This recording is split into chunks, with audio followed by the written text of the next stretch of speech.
This is HTML and CSS versus plain old HTML. Now HTML provides the structure, just like our bones do for our body, and CSS provides the design. You could not have this wonderful looking Godzilla here without CSS.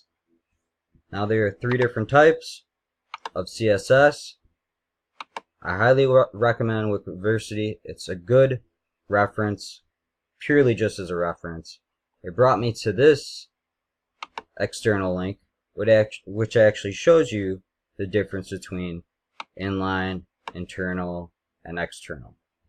Now, if you're going to have multiple pages, like I have here with my Java Jam, you generally use external. It's good practice. And when you're actually creating pages, you need a text editor. Everybody's got Notepad, but that's archaic. That's in the past. Notepad++ is awesome, and Brackets is awesome. They color code it, and they have some nifty features. I use Brackets, and I use Brackets for this assignment in addition to another one I'm going to show you right here. But right now I'm just teaching you the basics. This is HTML and CSS for beginners. And I want to teach you what's always there. There's always a doc type. This is the standard doc type. There's always a meta. This is the default meta. Title, which is this right up here. Okay? And then you actually have your body here, which shows, if I upload this, the content, hello world. Okay? But you seen how plain and blasé that was? That was just like our good friend over here. Nothing going on. Okay? Originally, when I first started this assignment, I was able to jump through some hoops and use inline and internal to create the outlook that my teacher wanted. And it was awesome. And it's good to be affiliated with all of them. Now you see here, these are angled brackets. That's what they use in HTML versus CSS, they use regular brackets. And then with CSS, there's always a property followed by a colon, followed by a value, and a semicolon. And see how I continue this on? I could have actually written it like that, but I want to provide some order and something for me to see that's actually I can break apart and understand more easily. And you're always going to save it as a .html file or a .css. Alright?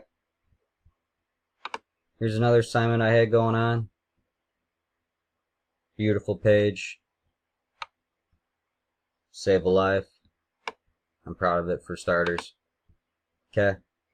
And there's always Codecademy to teach you guys start it. You code for free. Learn how to code HTML, CSS, even JavaScript to where you can get the contacts page working. That's what JavaScript will provide for you. And it's always good practice not only to test it in 3 different browsers like I have down here, but to actually validate your work. Like say for instance, this guy. I want to validate.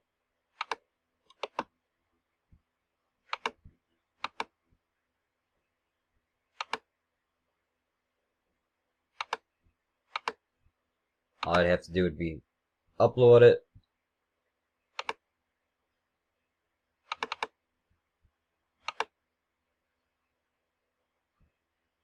Boom. Validate it. There are a few errors there. And that's what CSS actually helps you with as well. And in addition to the design, it helps you from errors. Because there's always nesting, you know? What I mean by nesting is that certain tags can nest and can't nest within one another. Like right here, the I and the strong, they don't coexist too well. And you can always actually use CSS to manipulate that. And CSS is really good for that. Now, I hope you guys learned something. This concludes our broadcast. I'll be throwing more at you in the future. I just wanted to show you a thing or two about a thing or two. Thanks, guys. Happy coding.